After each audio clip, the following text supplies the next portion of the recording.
After our daughter Lauren paid for a villa for Levi and me, something in him changed.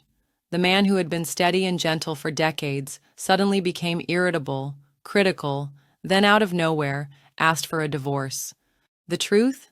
He'd been planning this for a while. He wanted to spend his twilight years with a younger woman. He thought I was clueless. I looked him in the eye, my voice calm. If you want a divorce, fine. But you're not getting a penny from this house. Levi's smirk practically carved itself into his face. The house was a gift from Lauren, he said confidently.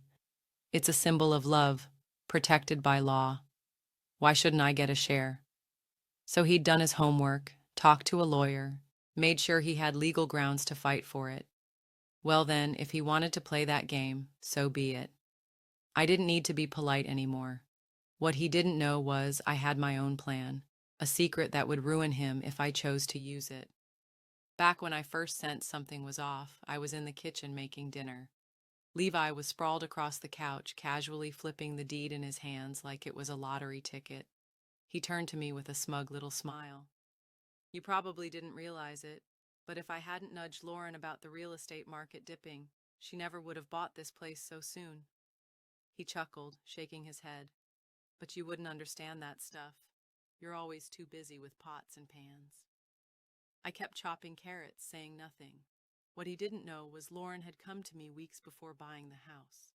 She asked what I thought, worried it might be too far for me to feel at home. This wasn't about property values, it was about love. She bought the house because she wanted her parents to have peace in their later years. But I didn't correct Levi. As long as our daughter was happy and the family looked whole from the outside, I could let the small lies slide. Levi didn't say anything more. He got up and went to the bedroom. Later, when dinner was ready, I went to call him. He was already asleep, stretched out on the bed. The property deed had fallen to the floor. It lay there, stark and out of place, like a warning. I walked over, gently pulled the blanket up over him, and that's when I saw it. His phone lit up beside the bed, on the screen. Levi, your order is out for delivery. Women's luxury lace lingerie. Price, $79.99. It felt like a lightning bolt straight to the chest. I'm allergic to lace. He's known that for decades. There were tiny cuts on my fingers from prepping dinner, but my heart was what really felt shredded, lying there in pieces too small to gather. Levi had always been the frugal one, a retired engineering professor, borderline stingy. We kept separate finances. He gave me $200 a month for groceries and basic expenses. The rest he managed himself. But in 20-plus years of marriage, he never made a purchase, any purchase, without at least mentioning it to me, even a hand towel, a pair of slippers. So buying lingerie, and lace at that, wasn't just out of character, it was a confession. My stomach dropped, the kind of drop you feel when you fall through thin ice in a dead silent winter. I looked at him again, sleeping peacefully, his breathing even, not a hint of guilt on that aging but oddly youthful face. Retirement had done wonders for him. He looked like a man in his 40s, not someone 2 years into retirement. Me? I was no longer the composed, graceful Miss Chin from the lecture hall. I smelled like garlic and frying oil. I had become the woman behind the kitchen door. A quiet dread crept in. Something was coming. I could feel it. I took a deep breath and picked up his phone, tapping into the shopping apps. Pending shipments. Empty. The order history. Cleared. Messages. Wiped clean. He deleted everything. If he hadn't been too tired to lock his phone that night, I would have never seen the order at all. My stomach tightened, but I didn't confront him right away. I stayed quiet for 3 days. Then, one evening, as casually as if I were commenting on the weather, I said, I was thinking about getting a new nightgown. It's been so cold at night lately. Levi was leaning back on the couch, reading a financial magazine. The second he heard me, his head snapped up, eyes sharp as glass. You went through my phone. 5 words, like a gavel slamming down in a courtroom. I hadn't even accused him of anything yet, and he'd already put me on trial. Anger ignited in my chest, but I didn't let it explode. I set the mop down in the corner, turned to him slowly, and said in a cold, measured voice, Your phone wasn't locked. I just happened to see the order screen. I thought naively that he might explain himself, that he'd offer some half-hearted excuse. Even a lousy "I ordered it by mistake" would have been something. But no. Instead, he scoffed, dismissive, defensive, his voice rising like he was scolding a child in one of his lectures. "Grace Mitchell, are you seriously acting like a jealous teenager snooping through someone's phone? Aren't you ashamed of yourself? Just because it wasn't locked doesn't give you the right to invade my privacy." The mask had come off. The gentleman act was gone. Funny, really. This was the same man who once puffed out his chest and said, "I don't keep secrets from you. My phone's an open book." I didn't bother arguing. I walked over to the couch, sat down, and let him put on his little show. That only made him angrier. In a sudden burst of fury, he swept all the books and papers off the desk. The loud crash rang out like a starter pistol in a race to the bottom. "You don't trust me? Fine. Let's get a divorce. There. You happy now?" "Divorce?" I blinked, and then I laughed. Levi wasn't the type to throw things, not without purpose. This wasn't an outburst. This was strategy. He didn't want to fight. He wanted an exit. I looked down at the chaos on the floor, papers scattered like dead leaves, and felt nothing but bone-deep exhaustion. No rage, no sadness, just the kind of fatigue that seeps into your soul when something quietly breaks. The man I married, the warm, sharp-witted professor with a soft laugh, had been replaced by a stranger with a twisted snarl. And then he did something that stunned me even more. He picked up his phone and called Lauren. He told her to come home immediately. That night, Lauren burst through the front door, jacket still on, worry written all over her face. "Mom, what's going on? You two never fight, and now you're talking about divorce?" "Yeah, because men like Levi can only handle so much peace and quiet before they start craving chaos to feel alive again." I didn't go into detail, just told her the truth, plain and simple, about the lace lingerie, about Levi's pathetic excuses. After I finished, Lauren pulled me into the bedroom, closed the door, and whispered, "Mom, aren't you overreacting? You're blowing this whole thing up over one piece of lingerie." Her tone had a strange edge to it, mild confusion, maybe even a hint of blame, like I was the one being unreasonable. "Dad's a professor," she continued. "He's always been so careful with his reputation. He wouldn't do something inappropriate. Maybe he forgot you're allergic to lace. Maybe the package was delayed. Or maybe he returned it." She said it calmly, rationally, like a grown-up reasoning with a child. But each word hit me like cold water dumped straight onto my chest. I shivered, not from the cold, but from something worse, something sharp and invisible. Disappointment. My own daughter thought I was the one making a fuss over just a nightgown. I stared at her, this girl I'd raised, protected, adored. Suddenly her face felt unfamiliar, like I was looking at a stranger. And then, like a dam bursting, the memories came flooding back. When Lauren was little, Levi used to sneak her candy behind my back. She'd eat until her mouth was coated in sugar, her teeth practically glowing with it. I told Levi more than once it was bad for her teeth, that she'd regret it later. But he'd always wave me off, laughing. "She's a kid, Grace. Let her enjoy life a little. Sugar never hurt anyone." By the time she was in middle school, nearly every tooth had cavities. He hated smiling in pictures. He never saw the harm, but I did. And now, once again, I was the bad guy for noticing. "You want a divorce? Fine. But let's be clear. This house was paid for entirely by Lauren. If we separate, it goes back to her. Levi and I only have one child, Lauren. She bought this house because she was worried about what would happen to us in old age if something went wrong in our marriage. She emptied all of her premarital savings to give us this home. It was her way of giving us security, a responsibility she felt she owed. Before signing the purchase agreement, Lauren asked for my opinion. I hesitated at first, worried her in-laws might come after her money, but eventually I agreed. I glanced at Levi. His face had drained of color, lips tight, eyes shifty. Lauren never told him the details of how the house was paid for, but knowing Levi, he'd probably figured it out long ago. His face turned red. He jabbed a finger in my direction. raising his voice until it cracked. "This house was a gift from our daughter. I'm her father. Why shouldn't I get half?" He wasn't just angry, he was seething, almost howling with rage and indignation. My heart sank. I turned to Lauren, my voice calm but full of quiet disappointment. "Look closely. This is the man you've always trusted." Lauren's eyes darted between us, her expression shifting from confusion to something heavier, doubt. Cracks were beginning to form in the picture-perfect image of her father she'd carried since childhood. It broke my heart. But Levi, he just stood there with his hands in his pockets, like a disinterested bystander. I couldn't take it anymore. I stormed into the kitchen, grabbed the mop, and marched back toward him. "Get out! This house belongs to Lauren. You want a divorce? Then let's make it clean." I pushed him toward the door, and he stumbled, nearly falling. His face flushed, voice trembling with rage, he spat out, "Grace Mitchell, you hypocritical lunatic. Don't you know anything about the law? My name is on the deed. You can't just say I get nothing." I drew in a long breath and slammed the door in his face. Then I turned and pulled Lauren into her room, shutting the door behind us. Her eyes were glassy, rimmed with red.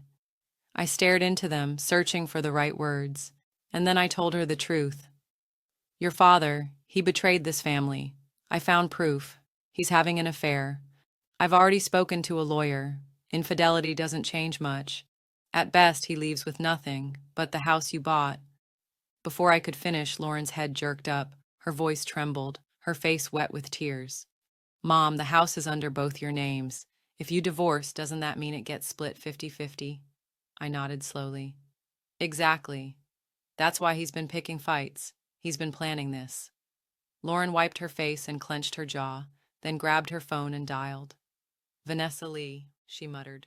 An old high school friend of hers, now a junior associate at a law firm in New York, someone with at least a working knowledge of property law. The next day, Lauren and I met Vanessa at a quiet coffee shop downtown. Vanessa sat down, looked around wearily, and cleared her throat before speaking in a low voice. "Legally speaking, once a child gifts property to their parents, it's almost impossible to take it back." Lauren frowned. "But I read somewhere that a gift can be revoked. Doesn't it depend on the circumstances?" She was getting visibly anxious. "I bought this house so my parents would have a stable place to live as they age. If something happens financially and I need to sell it, shouldn't that count as a reasonable cause?" Vanessa softened her tone, glancing at Lauren. "I get where you're coming from, but the problem is, this looks like an unconditional one-way gift. No strings attached." I chimed in. "But I saw a news story just days ago. Parents bought their son a house. Then he turned around and treated them horribly. They got the house back. Why can't we?" Vanessa sighed. Her expression grew even more serious. "That only worked because there was a formal gift agreement in place. It stated explicitly, the property transfer is conditional upon the giver's continued willingness. There was an observation period. If the giver changed their mind during that time, they could rescind it." "But you didn't include any conditions," Vanessa said gently. "No contract, no memorandum, just a wire transfer and a signed deed. In the eyes of the court, that's an unconditional gift, which means it can't be revoked." Lauren and I exchanged a look, like the air had been let out of us both. She bit her lip, her face pale. We both understood. In the eyes of the law, her generosity had become a weapon against her, a reward for the one who least deserved it. It was her money, every cent of it, and now we were forced to watch someone like Levi walk away with half, and there was nothing we could do about it. Silence fell over the table. Then Vanessa leaned in slightly, lowering her voice. "But there might be a way. It's a long shot, but you could try?" Her eyes sharpened like a door cracking open, just enough to let in a sliver of light. Back home, I forced myself to stay composed. I made dinner for Lauren, watched her pick at her food, then poured myself a cup of coffee. The steam rose slowly, clouding the air in front of me, turning the room into a soft, hazy blur. Just as I was about to step back into the kitchen, Lauren came up behind me and wrapped her arms around my waist. "Mom, I'm sorry about yesterday. I shouldn't have said those things. I hurt you." Her voice broke. "I just didn't want to believe that Dad could actually throw away our family. That woman. She's just younger, that's all. I used to be young, too. Why is he being so cruel? She sobbed like a child, her whole body shaking. My heart felt like it had been torn apart and wrung dry. Outside, the sun was setting, casting a burnt orange glow across the kitchen tiles. There was a time I found comfort in these evenings, stirring a pot on the stove while the light faded gently behind me. Those moments used to feel safe. Now, that peace was gone, shattered. I held her for a while, then gently asked, "Do you think Vanessa's idea might work? If Ethan files a suit claiming you hid assets before marriage, we might be able to protect at least part of the house." Lauren pulled away slowly, sat down on the couch, and stared at the floor for a long time. "But that would put Ethan and me at odds," she said quietly, more to herself than to me. "And once he's involved, the house won't be just mine anymore. Even if we win, it becomes joint marital property." She bit her lip again, eyes clouded with hesitation. "Our marriage is good, really good, but I don't want to give up everything I saved before we even met." I understood. Of course I did. She was only in her early 30s, bright, hopeful, and far too young to be dragged into this kind of mess. And yet here she was, fighting alongside me in a battle she never signed up for. Over the next few days, she took a week off work. Her energy faded. She moved like her soul had been switched off. Even the TV hummed in the background, like a machine with no signal. And Levi? He vanished. Didn't answer his phone. Ignored every text. It was like he was ghosting us on purpose. Lauren started to panic. She wanted to believe he could be reasoned with.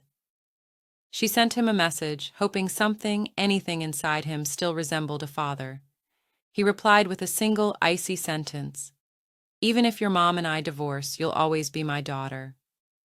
Then a long voice message followed.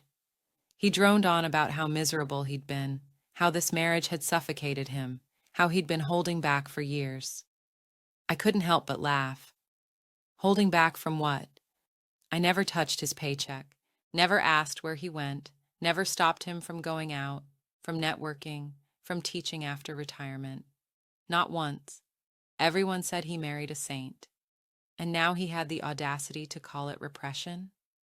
Lauren let out a long, tired sigh. "Dad's made his choice," she said softly. "No matter how much he talks, it doesn't undo the cheating. Maybe he still sees me as his daughter, but what happens when she starts pulling the strings?" Her voice was quiet, but her words landed like needles. Before I could answer, she stood up and wiped her face dry. "I'm taking you to Grandma's." I blinked. "You're sure?" Lauren gave a determined nod. "Grandma would never want Dad to get a divorce. As biased as she is, there's no way she'd just sit back and watch him take the house I paid for." I didn't stop her. She wanted to try. Let her. Some truths you have to face yourself, no matter how much they hurt. Only then do you really understand what people are made of. Grandma's front yard looked just the same as it always had. When we arrived, she was sitting in her old, creaky rocking chair, eyes closed, soaking up the sun. She didn't so much as flinch when she saw us, not even a twitch of her eyelid. It wasn't until we explained why we were there that she slowly opened her eyes and turned them on Lauren. "I'm too old for your father's business," she muttered. "Whatever he does now, that's on him." Lauren had come hoping for some kind of backup, but that flicker of hope vanished from her face in an instant. "Grandma, he's trying to steal the house I bought just so he can play house with some other woman." Her voice cracked, trembling with anger and disbelief. The old woman sighed, irritated, as if this were all an inconvenience to her. "Do you know how much money your father spent raising you? You got to grow up in a warm home because of him. Now you've bought him a house. It's just give him back. You shouldn't be trying to take it away now." When we walked out of that house, Lauren looked completely lost. "Mom, why does she always take Dad's side?" she asked quietly. I gave her a gentle pat on the back. "Sweetheart, have you forgotten how she used to treat me?" Lauren froze. Then the color drained from her face, like she just remembered something she'd spent years trying to forget. Of course she remembered. To that woman, I was never more than a womb on legs. Until Lauren was 10 years old, her grandmother never let up about having another baby. Pressure, guilt, passive-aggressive lectures. And now that Levi was threatening divorce, she'd probably be thrilled to see me thrown out. Who knows? Maybe she's already fantasizing about him remarrying some younger woman who could give her a new grandchild. And it wasn't just her. Levi's sister, his cousins, his old friends. Not one of them would take my side. None of them wanted to get involved, and some of them were probably waiting to watch me get tossed out like garbage. Me? My parents are gone. My siblings? Well, a few might offer hollow words of sympathy.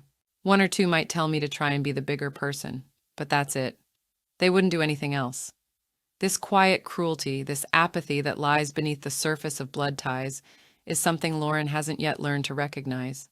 Over the next few days, Levi stayed in full silent treatment mode. No calls, no texts, no arguments, nothing. Just that smug silence, like he was daring us to make the next move. He knew the law. I could see it in how he carried himself. He knew we'd spoken to lawyers, and he was banking on that knowledge, banking on silence, on pressure, on time wearing us down. He thought we'd fold. Lauren was growing more anxious by the day. She was losing sleep, losing focus, trying to process how the father she once revered could so easily become this thing. Finally, one afternoon, she broke. Ethan had called again, urging her to come home. She was running out of excuses, so before leaving, she turned to me with pleading eyes. Mom, maybe we should just give Dad $50,000? That was supposed to be the budget for renovations, right?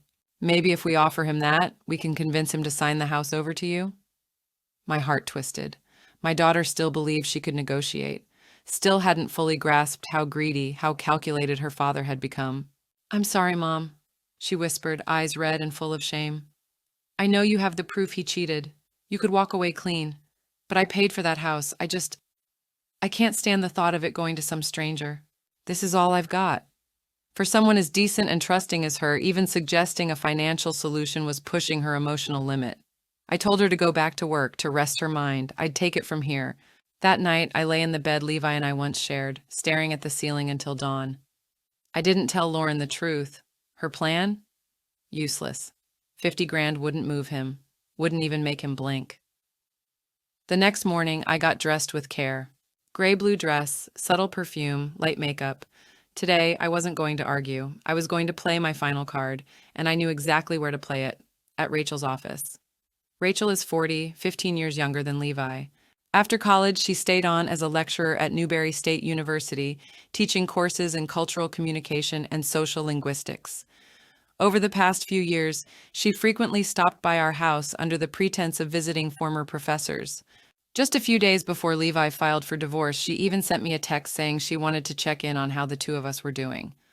Oh, radio silence? Fine. If she won't come to me, I'll go to her.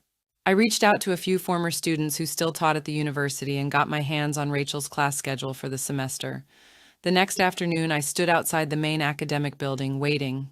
She emerged in a beige, tailored trench coat, her wavy hair cascading over her shoulders, makeup flawless, not a single line visible around her eyes. If I didn't know her age, I'd have guessed early 30s. Levi had certainly kept her well. The moment she spotted me, her face faltered for half a second. Then she recovered, putting on a professional smile as she clicked toward me in her stilettos. Mrs. Mitchell? What a surprise. Visiting someone on campus?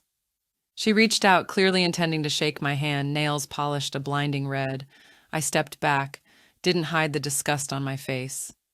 I shook her off like she was something filthy that had landed on my skin. I'm here for you. Half an hour from now, meet me at the cafe across from the campus gates. If you don't show up, let's just say your job here might not stay as secure as you think. I paused. My tone was even, quiet, but every word landed like a brick dropped from a rooftop. You know, plenty of my students still work here. And this face, it's not exactly unknown around campus. Rachel stood frozen, smile cracking like old paint.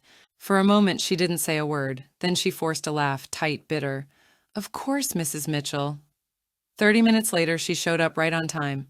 She slid into the seat across from me, still pretending we were just two old acquaintances catching up. She chatted about the weather, the university's budget issues, the dean's upcoming retirement. I didn't indulge her games. I'll make this quick, I said. I know about you and Levi. I didn't raise my voice. I didn't have to. 20-plus years in a lecture hall had trained my tone to command silence. Rachel took a slow sip of her coffee and blinked wide, innocent eyes. Mrs. Mitchell, I don't know what you're implying. I gave her a cold once-over. She was beautiful, yes, well-spoken. She had that polished glow of someone who knew how to navigate both the faculty lounge and a wine-tasting gala. But the more pristine someone looks, the more obscene their secrets tend to be. No wonder men like Levi, at that desperate age between youth and decay, fell so easily for that contrast. Rachel, I'm not here to fight with you. I'm not here to beg. I'm here to snap you out of your fantasy. Levi's father passed away years ago. The only family he has left is an overbearing mother. When I gave birth to Lauren and told him I wasn't having more kids, his mother never forgave me. Never let anyone get close until her health failed. Then guess who was stuck taking care of everything? You think Levi will roll up his sleeves for her, or will that job fall to you? Her eyes flickered just slightly. I pressed on. Have you really thought this through? You're 40. You ready to spend the next decade juggling his mother's prescriptions and mediating fights between him and his sister? The fake smile on her lips twitched, faded, and I saw it. The crack. So I pushed harder. Let's be more practical. Are you ready to pay for it all? Rachel blinked. I pulled out a folded sheet of paper, scribbled notes, but enough to make a point. Levi's income? About $7,000 a month. Sounds decent, right? But $3,000 goes straight to nursing care for his mother. Add the money he funnels to his sister Donna, a grown woman still mooching off her big brother. That's a nice little bill every month. I let my eyes sweep across her. The Gucci coat, the Prada bag, the Jimmy Choo ankle boots. She looked like someone who enjoyed living well. Very well. Tell me, Rachel, are you ready to throw your wardrobe, your salary, your savings into a retirement fund for a man who won't even pay his own sister's rent on time? Her mouth tightened. For the first time, she actually looked at me. Really looked. I leaned in, voice softer now. You're a woman. You know how hard it is to live freely, with dignity in this world. Things were easier. You'd be married with kids by now. But you're not. Because somewhere inside, you know what that costs. I held her gaze. Are you sure you want to pay that price for him? Rachel was never the kind of woman who sought peace. She was in it for the thrill. If she had shown up today in a simple outfit, no makeup, no polished veneer, maybe, just maybe, I'd have believed she truly loved Levi and wanted to build a quiet life with him. But the version of Rachel I saw, confident, glamorous, exuding self-assurance from every inch of her designer ensemble, left no doubt in my mind. In her world, self always came first. What she didn't expect was how directly I'd call her out. No drama, no pleading, just brutal clarity. He stared at me in silence, not blinking, not responding, calculating, and I simply kept speaking, calm and detached, like someone offering weathered advice to a stranger. You need to think carefully before tying yourself to Levi. He's not just divorcing me, he's trying to steal a house paid for entirely by his daughter. A man that cold, that greedy. What kind of future do you think he's offering you? Rachel took another sip of her coffee, her expression unreadable, as if working through a spreadsheet in her mind. Then finally, after a long pause, she looked up and said, Mrs. Mitchell, don't you think you're wasting your breath?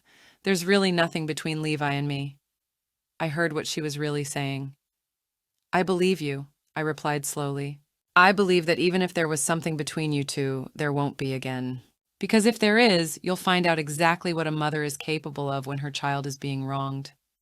See, this wasn't just about Levi being callous and trying to take something that didn't belong to him. It was about the story it would write into Lauren's heart.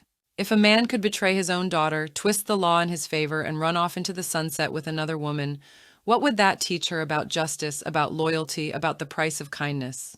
If Levi hadn't gone silent, I probably wouldn't have come to warn Rachel. But his silence, his cowardly retreat, forced me to act. A few days later, Lauren called me. Her voice was drained. Dad said no to the 50 grand. She didn't know that at the time I was already on the phone with a real estate agent. I was preparing to rent out the unfinished home she'd paid for, because I couldn't count on Rachel listening and I needed a plan B. On the call, I reassured Lauren gently and added, if your dad tries to reach out again, don't respond. No matter what he says, don't engage. A week passed. Winter arrived. The chill bit through every layer of clothing. That's when Levi finally called. His name lit up the screen, and I stared at it for a long moment. Was this about Rachel or the house? Grace, how have you been? His tone was uncharacteristically soft, even asked if I was home. I was on the balcony, watering the last of the fall flowers, my voice calm and unmoved. I'm fine. Just been waiting on you to come back and finalize the divorce. I can come right over. We should talk this through in person. Sorry, I said, unable to hold back a smile. But since this house is part of the divorce proceedings, I've already had the locks changed. You won't be able to get in. Let's meet somewhere else. I could only imagine his face in that moment. The next day, we met at the lake behind the university. We used to come here often when we both taught at Newberry. Walks after breakfast, casual conversation, lesson plans, staff meetings. Years that blurred into routine. There were probably thousands of footsteps of ours etched into the soil around that lake. So the choice to meet there? Deliberate. Poetic. I looked at Levi, still with that jet black hair, still polished. I gestured toward the eastern edge of the lake. Remember that view? I asked. That's the direction our house was. We'd stand here after walks just to look that way. Life wasn't easy then, work stress, arguments, but every time we looked toward home, we remembered who was waiting for us. We remembered Lauren. It made everything worth it. The view had never been spectacular. The skyline was ordinary, trees in the way, but back then it held meaning. It anchored us. Though no matter how long I stared, all I saw was nothing. Levi pressed his lips into a tight line, looking like a schoolboy caught doing something wrong. Too proud to apologize, too guilty to meet my eyes. He didn't answer right away. Instead, he followed the direction I pointed toward, staring off quietly, his thoughts impossible to read. But I wasn't about to wait for him to catch up. So I said flatly, "Have you figured out how you want to handle the divorce?" Levi shoved his hands into his pockets and looked down at the gravel under his shoes. He said he didn't want a divorce, that all the things he said before were out of anger, that I'd misunderstood everything. He never cheated. Then he pulled out his phone and scrolled to a chat thread, some screenshots with the owner of a sleepwear boutique. He zoomed in. "Look," he said, "this is the message I sent when I ordered the lingerie. See the height and weight? That's you, Grace. You misunderstood. I was upset that day, that's all." I glanced down at the screen. Sure enough, it was the same store, and yes, the measurements were mine, not Rachel's. Had he shown me this when I first found that order, maybe I would have believed him. But now he still thought I didn't know how to navigate an app, didn't understand how to check a shopping record, didn't realize that deleted order messages don't magically reappear in the interface. The screen he showed me was fake. I met his shifty gaze with a cold smile. "Oh, so even if I did misunderstand you, that's all it takes to cancel a divorce now? Funny, you were the one who always told Lauren to mean what she says. What happened to keeping your word?" Levi froze, clearly not expecting me to hold the line. That's when I dropped the real news. "Oh, by the way, Lauren's house, I rented it out. 10-year lease." The deed was still at home, and thankfully I had a spare set of keys. Levi had left in a hurry, arrogant as ever, assuming he knew the law inside and out. He didn't even bother taking the title with him. He also had an image to maintain. He hated public embarrassment. No matter how bad things were between us, he always tried to keep up the appearance of dignity in front of others. So if the lease went through smoothly and the new tenant, my cousin, moved in, it wouldn't matter if Rachel had a change of heart. Levi wouldn't be able to reclaim control of that house without getting his hands dirty in public. He stared at me in disbelief. "That's not possible. My name's on the deed. You can't rent it out without my consent." He wasn't wrong. If I'd gone through an agency, I would have needed his signature too, but I hadn't. I rented it directly to my cousin under a private agreement. My cousin, who always believed Levi and I had a perfect marriage, who wouldn't question anything if I offered the place at a discount and handed over a signed lease myself. Sure, Levi could make a scene, but if he did, the entire divorce, every sordid detail, would be dragged out into the open. I turned to him, steady and calm. "Levi, I might have been a housewife for 2 years, but I haven't gone senile. For over 2 decades, you acted like I wasn't as smart as you. But this time, you underestimated me. If you dare make a fuss, I'll make every detail of your affair public. Screenshots, timeline, receipts. You think you'll still be the respectable professor after that?" He blinked hard, stunned. His pupils widened, the mask crumbling. "Was it you who told Rachel?" "Yes, it was me, but I didn't lie to her. I just told her the truth." I let the words settle before continuing, one slow cut after another. "You still don't get it, do you?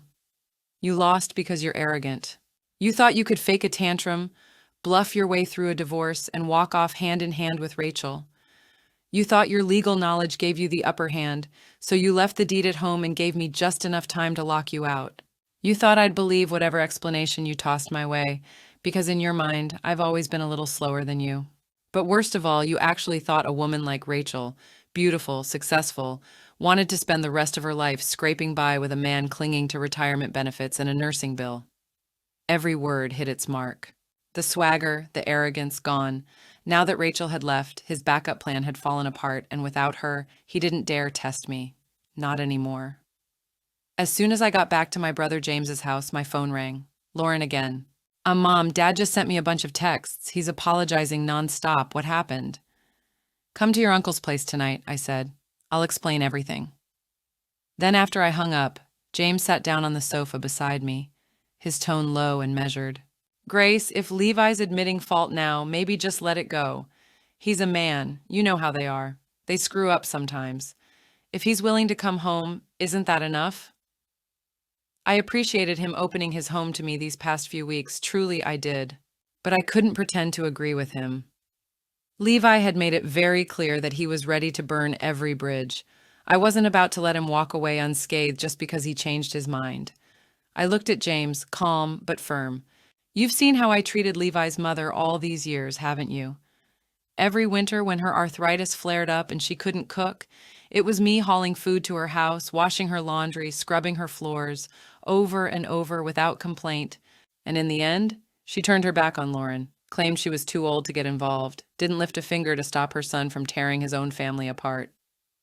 I let out a short, bitter laugh. Well, I'm tired now. I won't be taking care of her anymore. I hope that's okay. Levi made his move. I simply returned serve, fair and square. James handed me a glass of water, trying to soften the tension. That's not what I meant. Don't take it the wrong way. I'm on your side. I worry about you being alone if you go through with this divorce. Alone? I'm 55, not 75. My energy is fine, and I've saved most of my income over the past 2 decades. I have more in my accounts than I'll probably ever need. When the time comes, I'll find someone to help take care of me. That won't be a problem. By the time Lauren arrived, James and I were discussing a potential job opening at the university library. I stood to greet her, brought her inside, and sat her beside me. Then gently, but clearly, I told her everything. Lauren, do you know why I handled things the way I did? Your whole life I've taught you to be kind, to be forgiving, but some lines should never be crossed, and this time your father didn't just cross mine. He trampled yours too. I took her hand and looked her in the eye. All the solutions you tried involved leaning on someone else. But sometimes we only have ourselves to rely on. I've done everything I could to protect you, but I'll only do it this once. If this ever happens to you, sweetheart, you'll have to handle it yourself. I paused. God willing, it never does. Her eyes welled up with tears. Thank you, Mom. I mean it. I gently patted the back of her hand. A smile touched my lips.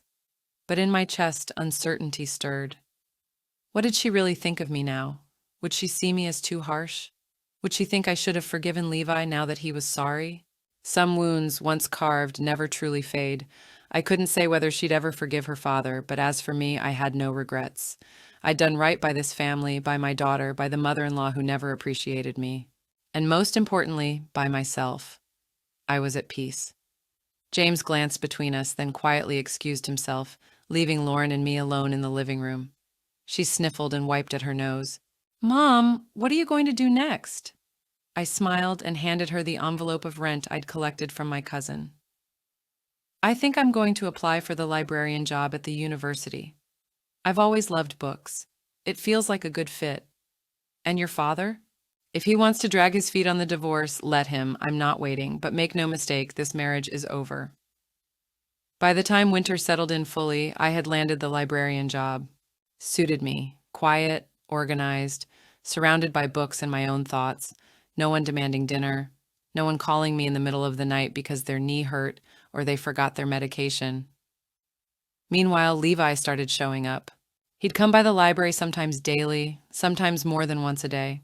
No matter how many students were around, he'd corner me by the front desk or at the reading tables, apologizing, begging, refusing to sign the divorce papers. I treated him like he wasn't even there, cool, distant, polite when necessary, but emotionally absent, like he was just another noise in the background. If he wouldn't grant me the divorce, fine. Let him suffer the waiting. I wasn't the one being tortured by silence and rejection. Eventually, he stopped coming. I assumed he'd finally given in and was ready to finalize things, but when I called him about the paperwork, I learned the real reason. He was at his mother's house, so was his sister.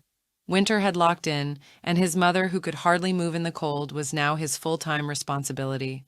Without me there to run errands, deliver meals, and bathe her, the siblings were overwhelmed.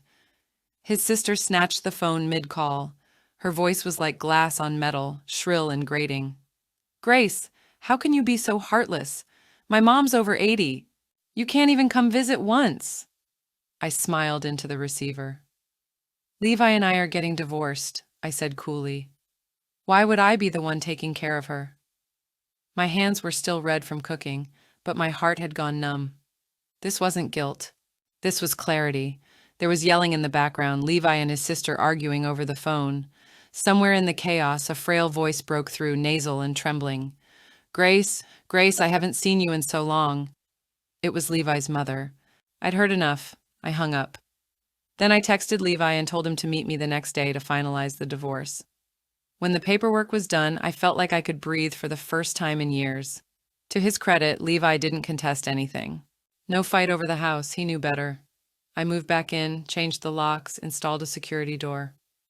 My life finally was mine again. I didn't expect to run into Rachel at the library. She looked radiant as ever, like a girl in her 20s, dressed in a luxurious white mink coat, designer heels, not a hair out of place. The moment she saw me, her eyes darted sideways and she turned to bolt, but I didn't let her. I called after her. "I'm not here to warn you off. I'm just here for some peace and a job that keeps my hands busy. Oh, and Levi and I divorced.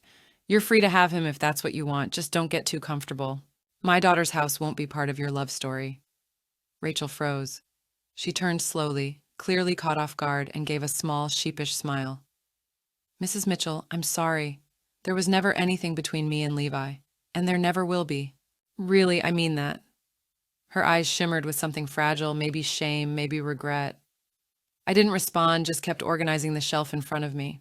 She stood there awkwardly, twisting her hands, eyes darting around like she didn't belong anymore.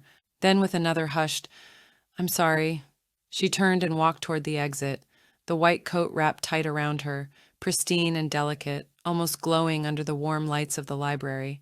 I watched her retreating figure fade into the distance, and just like that, the bitterness I'd carried through the war of divorce, the tension, the betrayal, the grief, melted away with